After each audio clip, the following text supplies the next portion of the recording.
Hey, do you teach yoga? Have you ever trained to lead yoga classes, to be a yoga therapist? Have you ever owned a yoga studio? Maybe even just wondered what it was like for the women and men up there in front of the room on their mats, leading you through endless Surya Namaskars, down dogs, and pranayamas galore? Well, these are their stories, and mine. I'm Rebecca Sebastian, a 20-year yoga teacher, 10-year yoga therapist, yoga studio owner, and co-founder of a yoga-focused nonprofit.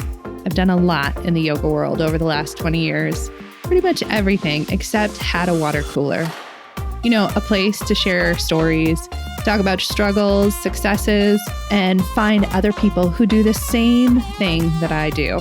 Welcome to Working in Yoga, a podcast and substitute water cooler for yoga folks to connect and build community, to share our unique profession, our challenges, and our journeys with the world.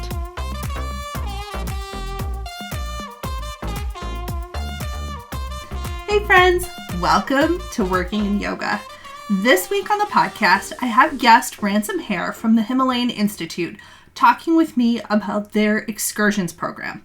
Now, I contacted the Himalayan Institute a while back to come on this travel and retreat section of the podcast for a couple different reasons. First, I know that they do travel and retreats on a regular basis and have for ages. They're kind of legends in the industry for it. And I wanted to know what their experience was like during and after COVID. But also, they run an in-person retreat center on the East Coast as well, and I wanted to know a little bit more about that too. So many of us really have dreams of traveling, teaching, hosting groups at retreat centers, and sharing those kinds of yoga experiences with our students. So I wanted to ask one of the experts about it and what it was like. I think you're going to find a couple common threads between my chat here with Ransom and my talks with Heather Sanders, Heather Harrell, and Amy Zelmer, the other guests on this travel and tourism series. But there are also some really interesting and unique things to what Ransom has to say as well, and I can't wait for you to hear about it. Now, in the meantime, of course, please subscribe to the podcast from wherever you're listening. In case you don't know why, it is a cross between appeasing the algorithm and telling other yoga pros that they might want to join us around the water cooler too. And thank you, as always, to Sunlight Apothecary, the sponsor for this podcast. They offer tea blends that can be both hot or iced and are the perfect accompaniment to your yoga class. Now, I don't want you to wait another minute. Let's get into the discussion with Ransom Hare from the Himalayan Institute. Hey friends, welcome to Working in Yoga. Okay, so this is another in my series of travel and tourism within the yoga industry, and I have a new friend with me today on the podcast. I'm going to introduce you to Ransom Hare from the Himalayan Institute. So Ransom, will you tell everybody who you are and what you do? Yes, thank you so much, Rebecca, for having me. I'm excited and delighted to be here. My name is Ransom Hare. I am the director of Himalayan Institute Excursions, a yoga-inspired, purpose-driven, we lead yoga-inspired, purpose-driven trips that really include and incorporate extraordinary spaces, sacred spaces, yoga, meditation, and a conscious, uplifting community that leave people inspired and empowered to live their best life. Okay, I'm really excited to have this talk today, partially because I just put myself in the shoes of 20 years ago when I first started in the industry. My dream was to be able to take people on trips, to go with people on these sort of like sacred excursions. I feel like a lot of us felt that way. And like you're living all of our dreams, Ransom. So I want you to tell me a little bit about the Himalayan Institute, how you got involved, and then let's start with trips and travel, because I really want to talk about all that. Well, what you just shared, I mean, it's definitely not lost on me what a blessing and unique privilege it is to be in the position I am. And it's definitely very humbling, and something I don't take lightly, and also am just overjoyed to be a part of and share with others. So yeah, the Himalayan Institute, oh gosh, you could go in so many directions. It's a pretty multifaceted, broad reaching organization in many ways. But it was inspired and born out of this lineage, this tradition of Himalayan masters that dates back thousands of years, like many other organizations and different practices of yoga, also born, of these lineages. One of the things that makes the Himalayan Institute unique is that the kind of the masters of this tradition, or in a more traditional way, acharyas, right? The spiritual leaders, the spiritual heads of our tradition. So Pandit Rajmani Tiganayat is the kind of our spiritual leader here. And his master guru was Swami Rama. And then that keeps on going back, and there's a direct lineage all the way back thousands and thousands of years that's written about in some of the books that we publish. And so it's a unique organization in that context. Swami Rama was born and brought up in the Himalayas. He was raised, had a kind of a unique circumstances around his birth, was raised by a Himalayan master and brought up, and his education was provided through these amazing sages of the Himalayas who sent him to the best schools, and he would go to these, have the best education during the year and live in the Himalayas and walk and travel with them from a little boy and spend his summers that way, and obviously cultivated over time his own degree of mastery. And his teacher, sometime in the 1960s, told him it was time for him to go west and to go to the US. He stopped in Japan first, and he said, your mission is to help bridge Eastern and Western science. And that's what he came to the United States with the intention to do. He traveled all over the US, meeting with doctors, working with doctors and putting himself in labs so that he could work with modern science and technology to try and show that there's something more. There's another layer of intelligence. There's more going on than our modern science and technology can quantify. But the problem is there was more going on than our technology could quantify. So he kind of put himself in a position where he inspired a lot of people, but also there were a lot of people that were out to prove that he was a fraud.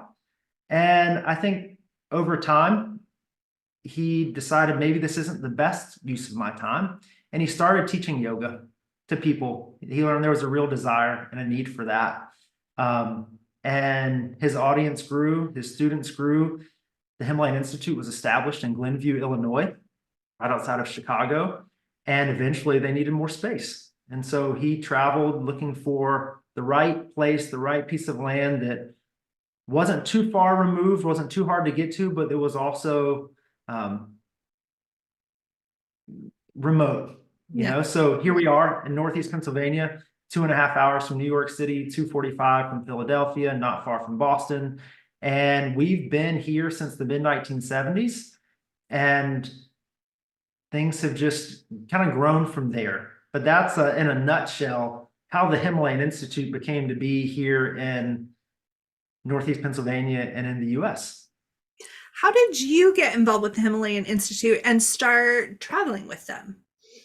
Yeah, so my background growing up, I won't actually go to, this isn't about me, but long story short, I was a collegiate athlete and I got injured.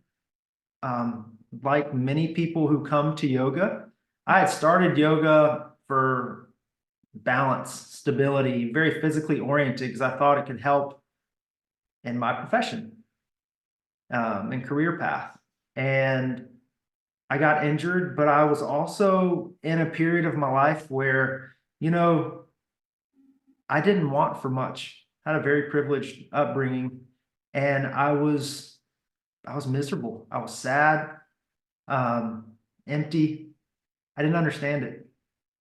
And I always felt a call or a pull towards something, but I didn't, everywhere I looked, it felt like there was either a lot of hypocrisy or I just didn't see the answers I was looking for. And then I met the spiritual head of the Himalayan Institute, Pandit Rajmani Tiganayat, in Dallas, Texas, where I was living. He came to do a seminar. My yoga instructor was like, hey, you got to go hear this guy talk. So I went for the weekend seminar. I had no idea what I was getting in for. I thought it was going to be like demonstrating yoga postures, and it was not that. Um, I didn't even know there was a yoga philosophy. Yeah. I knew nothing about the tradition of yoga. So he's talking about his teacher, Swami Rama this, Swami that. These were new words. And I think he taught the Mahamrityunjaya mantra, or someone did mantras, like a whole new thing, but it was about healing. So I learned it because I was trying to heal. And then all these books that he and Swami Rama had written were available for sale. So I decided I was going to really commit to reading more. I thought, well, let me learn about the man I just invested the weekend listening to and this person he kept talking about. So I bought his autobiography and the biography he wrote on Swami Rama, Touched by Fire and At the 11th Hour. And it was like, this is it. I was just so moved. I can't tell you how many different times I cried. But it was like, hey, here's a path that is everything I ever wanted to believe in, that is everything I ever wanted to believe was possible about human possibility, human capability, and how to actually become the best version of myself I can be. And also how to make this body and mind a vessel and vehicle for something more. And so it was actually just after that I had my physical injury. I couldn't play golf. Somebody was like, hey, you should go to the Himalayan Institute. They have a month-long program. At that time, it was called the Self-Transformation Program. Now we call it the Saver Program. But I thought, well, I can't play golf, and I don't need to. I didn't have a purpose for being in school, for studying at that time. And so I went to the Himalayan Institute. Sorry, this is a little long-winded, but I came to the Himalayan Institute, and a month flew by, and I was like, wow, there's so much to learn. I have so far to go. I spent another month. And then, just the practical side of me is like, okay, this has been great. I need to get back to school and golf. Well, I kept hitting walls.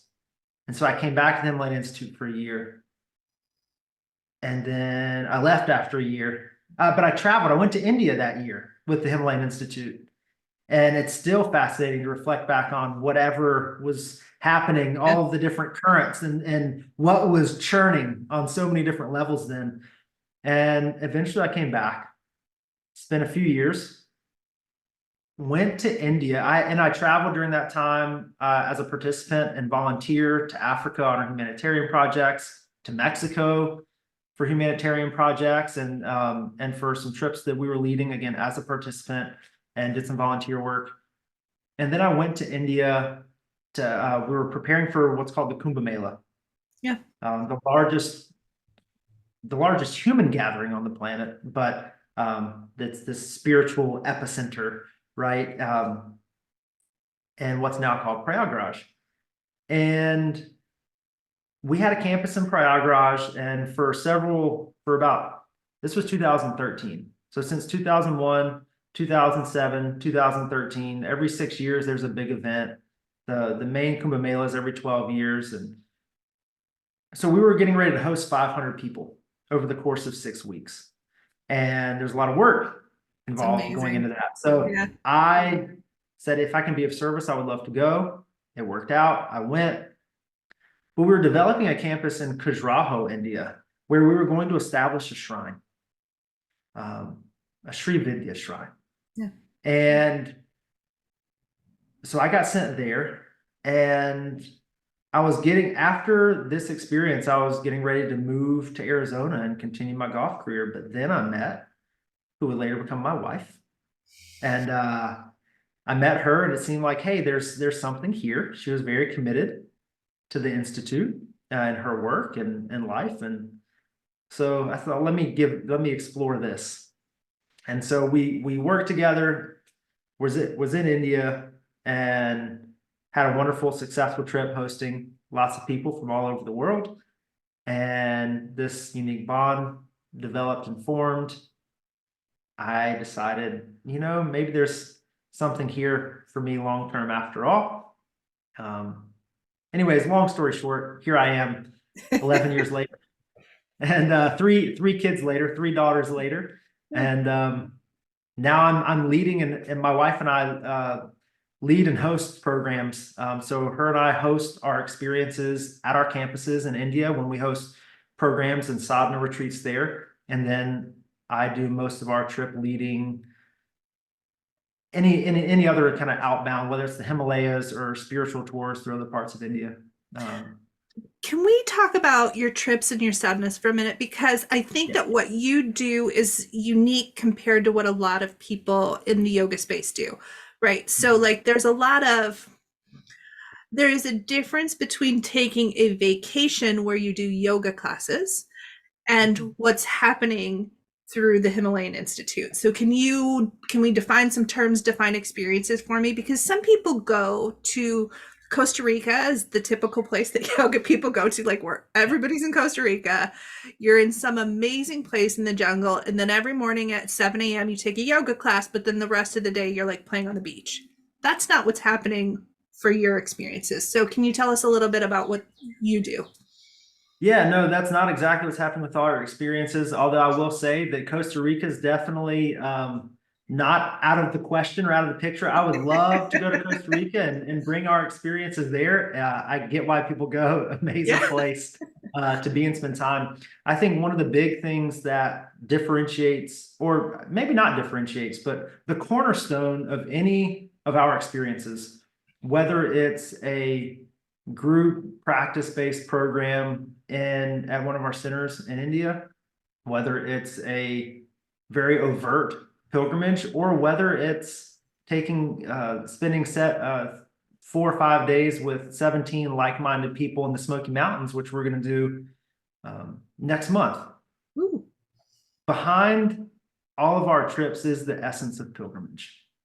And I don't have a textbook. This might not be the textbook definition of pilgrimage, but in the last 10 or 15 years of leading and facilitating a pilgrimage-esque experience, what's really at the heart of our programs is that we're trying to create a space and invite people to embark on an experience where they are stepping out of their day-to-day lives and they're intentionally going to a space to have an experience that is for the sole purpose of their upliftment, whether it's spiritual, mental, physical, but their overall wellness and upliftment.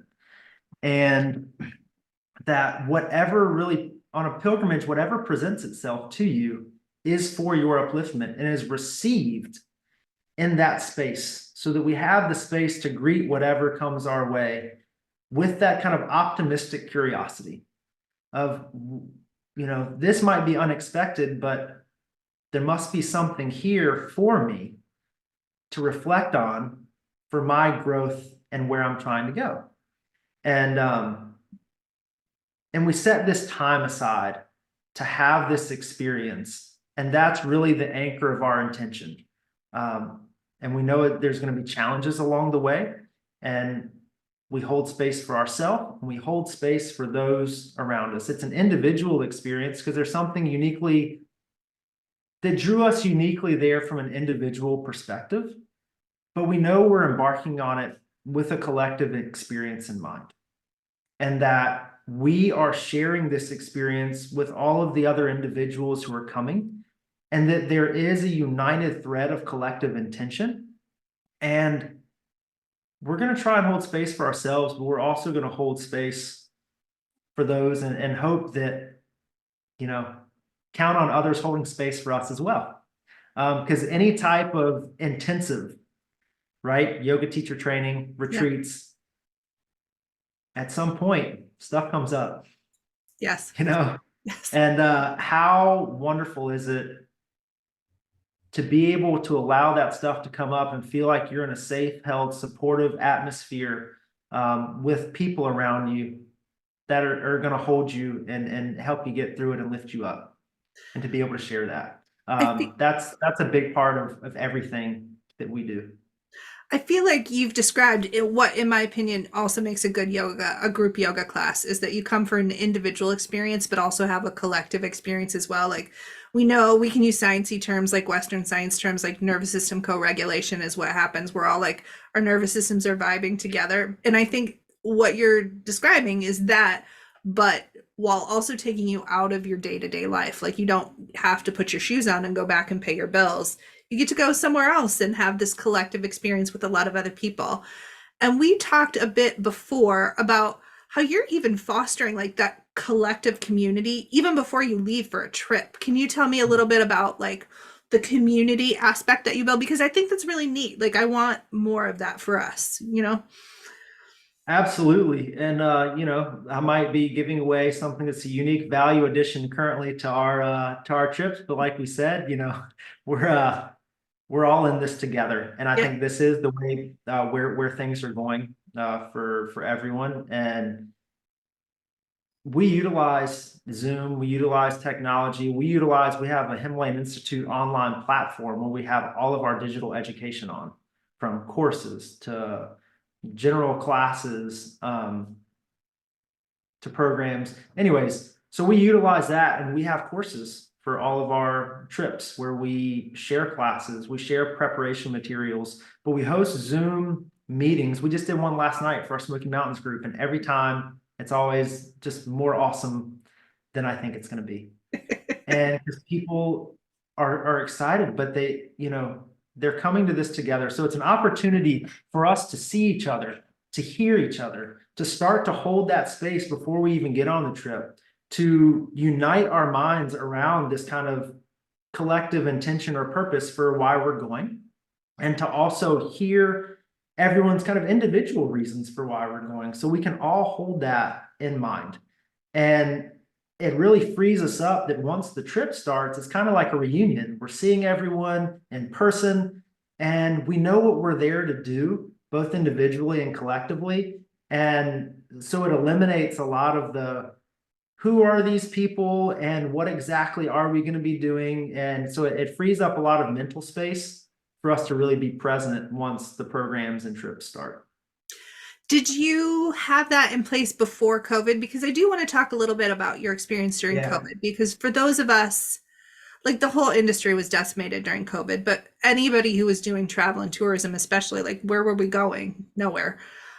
Did you have this in place before COVID, or did COVID really like push you in that direction?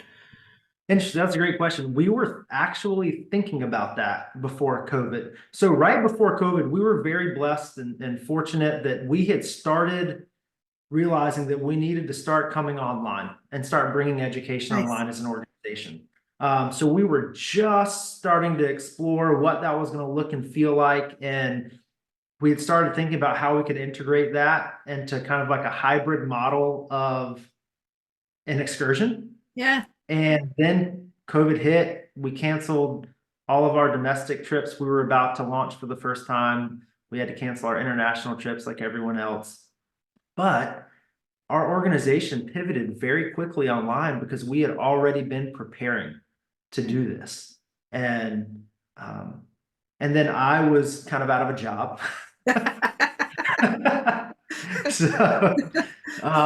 So I got thrown into production. And I had very little background in production. I had photography, but videography, lighting, staging. So I got thrown into production and was working with our team to help develop and execute all of our online programs, which was a real learning curve, but something that again served us post COVID and helped us continue to like refine our thought processes about how we could leverage this for in-person experiences as well, but especially these experiences where people you invest a lot of time and money, Yeah. but Yeah. also a lot of intention and focus and just effort all around to make an experience like this happen, whether it's 2 weeks at an ashram in India or going to the Himalayas, or I think anything again with that kind of more deeper pilgrimage-esque mindset. It means a lot and it's not something to be taken lightly. So how can we leverage everything at our disposal to help make that experience as fulfilling as possible? Okay, so you've said something that just one of the things in my mind that's always there as I'm running a business and teaching and doing all those things is that a lot of what we do collectively with our students is what I consider to be energy exchange. Like, and you want equal energy exchange to be happening, right? Like you're putting in as much to them as they're putting into you and vice versa, right? Like none of you wants to be that bad boyfriend who's not like texting people back. Like you want that to be equal. Yeah. And I love the idea that you've added an online component as part of that energy exchange, right? Like you've added that into what you're exchanging with your students, with the people who are traveling in your pilgrimages. Like online isn't just this thing that's like an extra, it's something that we can put our energy into. I love that. Does that resonate with you a little bit, maybe? It resonates with me a lot. And honestly, you mentioned energy exchange, it actually resonated with me on an even much broader level in the context of all of this, which is like sacred spaces. Yeah. That's our real bread and butter. That's our unique, something that our organization, not just the organization, but the lineage that we represent, this lineage of Himalayan masters, the places that Swami Rama was so fortunate to live and spend so much time and share insights and information about where these places are, and not just what they mean, but how you can experience them in a meaningful way. And so when we're on pilgrimage in India or in the Smokies or wherever it is, but let's take India, for example, where our trips lead to very specific sacred spaces. These spaces are, it's not about any physical structure that may or may not be there. It's a living, energetic kshetra, this field of awareness. And there's something unique about that field of awareness that offers us the opportunity to see something or experience a part of ourself that's not so easily or experienced in our day-to-day life, or that's not as readily available to us in the same degree of Shakti, Yeah. of inner. So you enter these spaces, and these spaces can be very unique or distinct into themselves, but there's something there. So how can we prepare our minds and hearts to meet that space in a way that it can offer, or we can receive, I should say, the best of what it has to offer, and also receive it in a way that we can experience it, nurture it. It can awaken some broader understanding. And a lot of times that understanding or that experience unfolds over time. Sometimes, wow, it was instant. Sometimes I don't know what I experienced or what that was, or did I even feel anything? I'm not sure. Yeah. But over time, you're like, oh, something was happening. Like the first time I went to India in 2009, no idea what was going on. Lots was happening. I may or may not have been so aware of it in the moment. Yeah. So I think of it like when I often use this general analogy of like a math professor.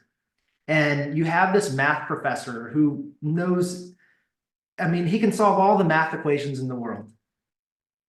And he teaches for a living. And the students that come to his classroom ready to learn, their capacity to learn is at a pretty base level compared to the knowledge that he could share, but he still shares lovingly. Yeah. But imagine when a student or multiple students walk into that classroom that have a greater capacity or understanding of what he has to offer. I should say that. And they walk into that classroom understanding that this professor that they have something to offer us that we're ready to receive. And that this professor, she all of a sudden can share this knowledge that she's had to hold on to. And the excitement, like when a student comes in, that you can share something that you don't often get to share in a way that kind of excites you. I see it the same thing as going into a sacred space. That sacred space is going to welcome and bless, so to speak, but it's going to offer whatever it can offer to whoever comes. Yeah. But our ability to receive, a lot of it is based on our preparation and how we've kind of tended our minds and hearts and our understanding of that space. So how do we do that? How can we meet that space? It's this, at least Pundit Rasmani Tiganayat here often just talks about, the meeting ground between self-effort and grace. Yeah. Right. And that's how I see pilgrimage. But this energetic exchange, the more we can give, so myself or the other people involved in these experiences, the more we can show up. We want to show up with the best of what we have to offer the people who are committing so much in their own lives, to have one of these experiences. And then also ask, the same, but when we show up for each other that way, and then we show up together on these journeys, I mean, it's chilling, the experiences that we have in these unique spaces just together as a community, but also the things we receive. And and there's an offering too, right? I mean, it's this beautiful song and dance of meeting. So sorry, that was long-winded, but it's something I'm very passionate about. And I don't often maybe talk about it as much like I just did. Well, I think too, one of the things that I know people experience is there's a tension when you start something new, right? There's like excitement plus fear, and they meet, and there's like a tension in that moment, right? And we often, especially in our modern lives, are not taught how to deal with that tension. It feels there's a discomfort there, and discomfort can come out in a lot of different ways, right? People pleasing and anger and all these other like discomfort of like, maybe I wouldn't join a group because I feel afraid. But it feels like you all have managed like this really unique thing that happens when people travel through sacred spaces, through like in yoga. That's generally what we're hoping, most of us are hoping to facilitate, is like you've managed the tension really well. And so like to talk about it, to give people the opportunity to meet each other ahead of time and really lean into the fact you're creating an experience, and that's why people are coming to travel with you, is to me pretty incredible and insightful, because I like that part of it. It's not just a vacation. We aren't just, we could be hosting a vacation, but I mean, you'd probably go somewhere nicer if you didn't travel with yoga people. So you're here with us for somewhere else, for something else. Yeah, no, I mean, you're exactly right. We're putting ourselves outside of our comfort zone. Yeah. Right. And I think that's an important part of growth, or at least even the opportunity or possibility for growth. How can we do that? I think when we put ourselves outside of our comfort zone, it's also important to feel like we're in a safe and supportive space to do that. Yeah. Right. Which is where our jobs come in, and how we hold that space. It was really interesting. One of the greatest lessons I ever learned, I think just on my life path, but definitely in this context, it was that 2013 trip I was telling you about. Yeah. It was day one, morning one. And my boss, so to speak, good friend, but also he was the one in charge of the operation.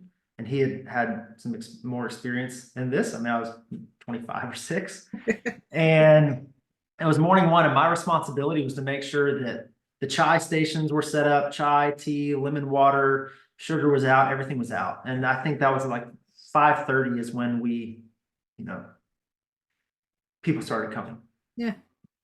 Well, to your point, when people have traveled all around the world, they're jet lagged, they're in a new place, stuff's coming up, they're out of their comfort zone. Small things in their world or experience can be a big deal to them, you know? Yeah. And so someone came to me in a small panic, there's no sugar. Where's the sugar? There's no sugar so I start panicking. Where's the sugar? And I start running around trying to find the sugar. And I go to my, uh, my boss and I tap him on the shoulder and he's talking to two guests and I'm in a little bit of a panic, right? Because the guest was panicking. And so I tap him on the shoulder again. It's like, there's no sugar. And he kindly excuses himself and kind of firmly guides me around the corner into a private location and very sternly, with love, but with a lot of clarity and sternness, told me to get a grip and that folks are here, they're outside of their comfort zone, and people are going to panic or they're going to express themselves in different ways. And we can either take that on and amplify that, or we can be the calm that diffuses that discomfort or that panic, that assures them that everything's going to be fine. Yeah. And I remember I went inside and I cried for like 5 minutes because I was so embarrassed. But then I thought about it. I realized what he said. And it was one of the greatest gifts that anyone's given me, because that has been at the heart of all of it. Like how we put so much care and effort and thoughtfulness into trying to give people that safety, that comfort, that support, that reassurance. One, through our preparation, but two, through trying to bring our practice into the experience for ourselves, but that space holding, right? Where, you know what, I'm a little on edge, but I trust these people. Yeah. I feel like things are going to be okay. And that, trust obviously isn't something to take lightly. But it is important to allowing people to open up. It's not easy to be vulnerable, especially in this day and age, but Yes. it's also really hard to have the most, uplifting, meaningful exchanges and experiences when we feel like we have to keep our guard up. Yeah. I feel like And I hope so, oh, go ahead. I was gonna say I hope no, people listening really understand there's more to taking people on travel excursions than just booking plane tickets. There's so much more to it, and I think you've articulated that really, really well. And one thing I want to ask you before we shift gears here, or I do want to shift gears, is we talked a little bit about like what it was like during COVID, post COVID. I know you just came back from India, so people are traveling abroad again. Do you find there is a hunger to travel abroad, like to go to India, to go to Costa Rica? Are people trying to stay local? Because you talked about the Smoky Mountains. So I want to talk about like, are you seeing more domestic travel? Are you seeing a lot of people wanting to still do those bigger pilgrimages halfway across the world? yeah, travel industry, it's interesting right now. I think Yeah. people are more and more looking for things in their backyard. They're looking to utilize what's close to home. They realize that there are resources that are close to home, and in appreciating that, there's definitely a lot of global travel too. But it's interesting, this blend of what people right now are, where they're looking for their spiritual nourishment and travel contexts, and then also people are really excited to travel for pleasure too. And so I don't have, a ton of, I've done a little bit of research recently, just on the wellness travel industry. I don't have a lot to back this up necessarily, but the sense that I'm getting is people are definitely spending money and setting time aside to travel for pleasure. but they're also not at the expense necessarily of their wellness travel. But take India, for example. So pre-COVID, and this isn't just about, a Western mindset, but if you look at just travel in general, especially in India, tour operators were relying heavily on foreign tourism. India was relying heavily on foreign tourism in many ways. Right now, India's tourism is 90% supported by Indians. Wow. The travel bug in India and the rise of middle class disposable income, and people are hungry to travel. So it's really interesting where things have shifted a lot, and international travel has not returned to India as fast. I think there were, visa stuff and different things going on, and just COVID, and also just what we have noticed and experienced directly are a number of people aren't quite ready to dive in to a big international trip like that because of potential complications that could arise. All these different layers, my travel could be impacted. Do I really want to invest this much money to potentially get COVID, to potentially have to sit on the sidelines, or for something to go off? So it's definitely affected the psychology. And I think so. A lot of people are looking closer to home for opportunities. Costa Rica is a wonderful example. You see more and more people going down to Honduras, Nicaragua, El Salvador, other parts of Central America, Puerto Rico. I have a lot of friends in Puerto Rico, super accessible. Mexico. Yeah. Closer to home. I think that's interesting because I've seen that too. Just as I do a community survey in my own space every year. And typically each year when I say, hey, you guys want to go on a retreat? People are like, yes, let's go to Antarctica. Let's go wherever. Not this year. This year it was overwhelmingly, hey, I would be ready to get in a car with you and drive 5 hours, or get on a train with you and travel 5 or 6 hours, but I'm not ready to get on an international flight with you. Yeah. I thought, isn't that interesting that we've shifted in that direction? And you all have answered that call, right? Like, are you doing more trips besides like the Smoky Mountains? Yeah, we're doing the Smoky Mountains. We're doing the Adirondacks in nice. July, and still space available for both of them. We're doing 2 yoga and hiking retreats here at the Himalayan Institute. Oh, cool. Ties into, what we are seeing in the wellness industry is a stronger drive. People are going to the outdoors. They're going to nature. I think a lot of people used to go to their studios, and I hope studios in person are coming back. But I definitely see a lot of people going to nature and integrating and bringing their practice into nature. So that's something that we were looking towards before COVID, but now it's an even stronger market, and is something that we're interested in trying to meet people where they are.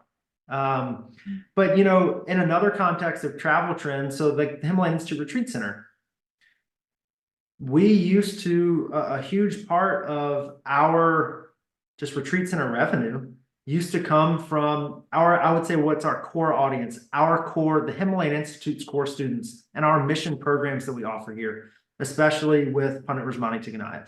Yeah. Usually 4 to 5 big programs a year with him, and then other faculty. Well, now that things are online, what we've noticed post-COVID is education is more accessible, and that is, while our community obviously really values and appreciates our community, they're able to consume more content online, and they're placing more of their what they feel like is their value into the content, and they're coming here less. But I think we've also learned that we can also have some sense of community virtually, and so people are getting that, and they're getting more of their content online. So they're able, instead of doing 2 programs or 1 or 2 programs a year and traveling here, they're able to take all the programs, and they might travel here once, or they might not, or they might choose to meet us in India. However, what I was just telling you before the podcast started, Himalayan Institute, we only have a couple of weekends left this year where we have availability for programs. We're quite booked. Outside presenters and people who weren't traveling or maybe even thinking about wellness retreats during COVID realized this is really important. This is a really important part of my life for the experience I want to have to take time off to care for myself. So they're looking for retreats and getaways, weekend retreats, 2-3 day retreats. We've had more new people come through our doors here that have never been to the Himalayan Institute in the last couple of years and probably have never even been on a retreat like this. So that market is really growing. So it's been interesting to see that our core audience isn't coming back physically as much as they were here. Yeah.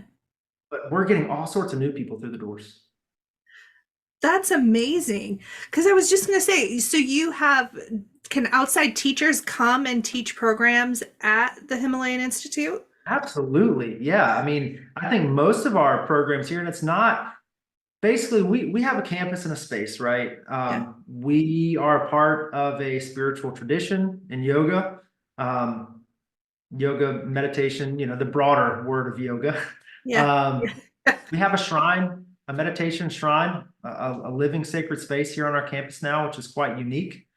We have a wellness center where we have our massages, yoga therapy, biofeedback, chiropractic.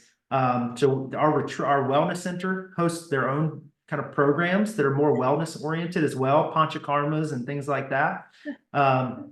But any presenter, it's not just yoga teachers that host programs here. We have writers retreats. We just had a shiatsu program, 40 people. Also, like basically, if you're a teacher or a facilitator of any kind, and this space that is that has a community element to it, that's grounded in just a spiritual kind of identity. It's vegetarian. It's all vegetarian meals. 400 acres, hiking trails, a pond, waterfall.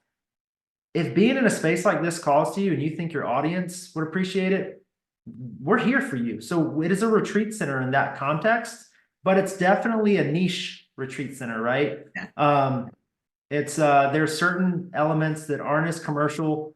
Our this building was a Catholic monastery in the 40s and 50s, and then we took it over. And if we had millions and millions of dollars at our disposal, things would be more and more updated. We're constantly making improvements, constantly updating, but it's not, all of the amenities aren't 5-star amenities, but the atmosphere, the space, the community, it's a 5-star, atmosphere and community in that context. So if that's where you find value and you think your students would find value, we're a great fit for you. Yeah, I love that, because I do think a lot of times when you're looking, like studios are looking for places sometimes just to take their students in, like, you just want a space where you can go where it's not where you're normally at, where you can host, deeper content that where you're not sitting in a yoga studio all day, but you have like acres to wander around in. And honestly, if the food's provided for most of us, that's like a huge plus. Like, so that's like, I think there is absolutely within the yoga industry that need as well, for a place where people can go to have sacred experiences that feels like it's outside of home, but still held within like a community space. And it's interesting that you've done that, because I've seen a lot of people shift big into like what you could consider to be the typical travel and tourism guide. Yeah. But you're holding out for like that spiritual element as well, which I like. For sure. And the one other thing, and I should have said this earlier in the context of our trips that we lead, but also what we do here. I mean, I've mentioned that this organization, I know that the founder saw it this way. I know our current spiritual leaders see it this way. I think our community feels it this way. This organization is the whole intention behind it is to be a vehicle of the Himalayan sages and the Himalayan tradition, whose, mission is to love all and exclude none, and to create an environment and a space and an opportunity. Like our mission statement is to inspire, educate, and empower all who seek to experience their full potential. And that full potential, not just on a surface level, but that awareness and experience of who we are that's so much grander than anything we experience in our day-to-day interaction with the world. And so all of our trips, any program that we create, any trip that we lead, it is fully connected to that memory and remembering that this is an extension of something that dates back thousands of years. And there's a tremendous amount of grace and support behind that, as long as we stay anchored and in line with the lineage that we're a part of and that this organization represents. And that's something that I think is, it just from experientially is something very unique on the trips, and that's behind it and in our programs. And I think it's definitely felt by people who come and engage with us in that way. Ransom, will you tell everybody how to find out more about the Himalayan Institute and your travel and trips? Yeah, HimalayanInstitute.org is kind of your general landing page for the whole overview of what we do. You can find our event calendars for retreat centers. Under travel, you'll find the Himalayan Institute excursions landing page. We have humanitarian efforts, our wellness programs, HimalayanInstitute.org. That's really your one-stop shop for everything. And you'll see a button called HI Online or Study With Us Online. That is our online educational platform. We have well over 1,000 pieces of content. We have dozens and dozens of courses, and more courses are constantly being transverted, onto the digital platform. It's a great resource if it's something you're interested in. We have, free models where you can engage with a few pieces of content or certain content for free each month. And then we have kind of mission supported membership models. So those membership dollars are going to support our mission and to help us continue to thrive, because we are a nonprofit. So we have a number of different revenue streams, but we also have a lot of overhead. We have 80 to 100 people that live on campus at any given time that are supporting our work. We have a 75,000 square foot building. We have 400 acres. We have a lot to take care of, and it's all here. We're here, and this space is here for people looking for a safe, supporting, uplifted space. It's kind of like a bubble, a bubble to escape to from all of the constant pushes and pulls and bombardment of information from the world. Like, just come, be, rest, rest, relax, rejuvenate, reconnect. Like that's what we're here for. So you can, we try to provide that online in some context, a little online bubble, but then we have a physical bubble. So HimalayanInstitute.org, come, check us out. Thank you for this conversation today. I really appreciate it. Thank you, Rebecca. It was, again, a real pleasure to be here and to get to speak with you. Thank you so much for taking the time to come on the podcast, Ransom. I really appreciated our conversation. Here are our key takeaways. First, this is the thing I think people do not understand about traveling. You're creating an experience with your students who come with you. So thinking about how you build that for folks who are traveling with you is key. As Ransom said, they utilize tech before their trips to get through that awkward conversations and getting to know you phase that happens when folks are going somewhere and they don't know each other. And this is just one of the many ways that you could do this. It could be encouraging people to write everyone else a letter, a meeting online, or having some get-to-know-you questions passed around before the trip. But curating that experience for people and pushing off that awkward getting to know you part of the trip is really an amazing idea. Next, I love that the Himalayan Institute uses online platforms to connect with people that are coming together for travel experiences. I really can't say this enough. I think this is so innovative, and I think that we can all take a note from this idea and find our own version of it for travel and conference experiences that we're creating. Next, energy exchange is something I talk a lot about in real life when I'm chatting with people about business. In an ideal world, we are putting in the same amount of energy as our clients and students. So we put in effort to get them into our businesses and our retreats, and they come and meet us with their financial resources and time and effort. So keep this in mind when you're doing quote unquote customer service experiences.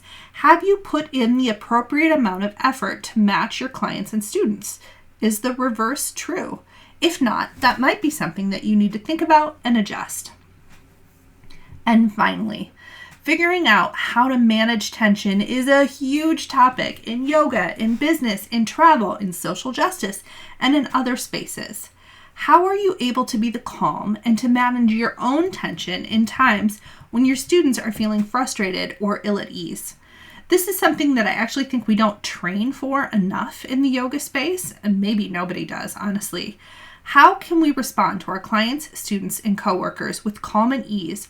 Or is our habit to offset our own tension by being frustrated or panicking in order to make other people feel bad so we don't have to feel that negative emotion ourselves?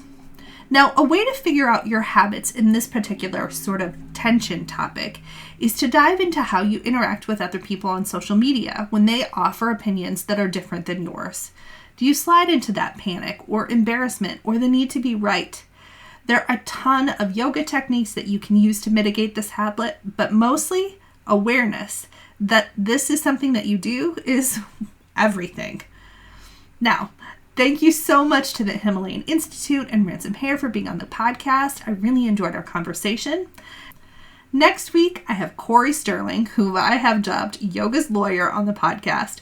And Corey answers all my questions about legal concerns for both travel and teacher trainings, which is the topic of my next in-depth series on the podcast coming out this summer. I cannot wait for you to hear it. Thank you again for spending your time and energy with me around the water cooler, and I will catch you here next time.